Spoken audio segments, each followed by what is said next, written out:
जब सुने के होई भोजपुरी गाना बस बजे के चाही गाना।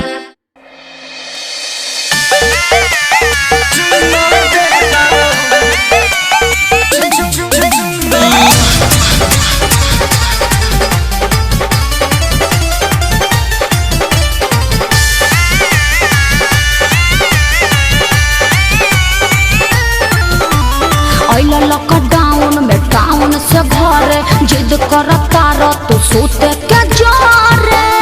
अरे दूर रहा। लॉकडाउन में टाउन से घरे जिद करता रह तू सोते के जोरे। तो ठीक है कैला बाकी सुत जा भर पेट खा के। तो ठीक है कैला बाकी सुत जा भर पेट खा के। अरे बुझला जानी चुम्मा दे दा का जानी चुम्मा दे दा काहे मुँह में सैनिटाइजर लगा के। जानी चुम्मा दे दा मुँह में सैनिटाइजर लगा के। ओहो अरे दूर रहा।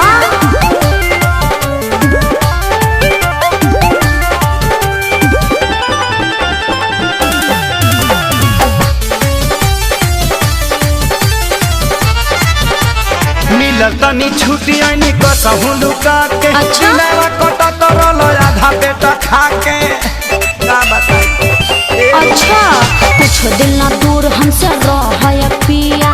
देहिया पाया के जनी ढह पिया। पता बा हमारा काहे खातिर आइल बड़ो गुत्ता के।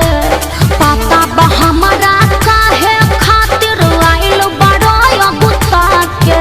जौन सोचत बड़ा ना होई। जानी चुम्मा दे दा चुप रहा। जानी चुम्मा दे दा ना मनवा सैनिटाइजर लगा के। जानी चुम्मा दे दा मुँह में सैनिटाइजर लगा के। और जीत कहे पहले बड़ा।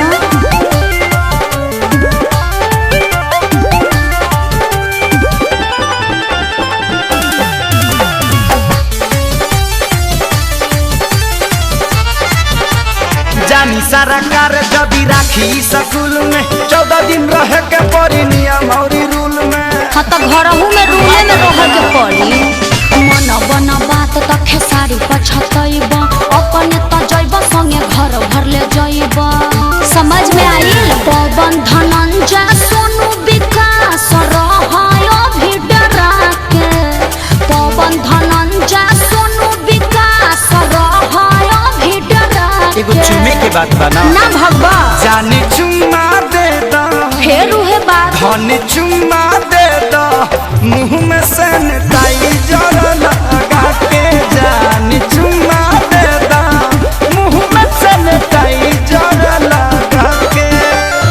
लॉकडाउन में टाउन से घरे जिद करता रह तू सोते के जोरे।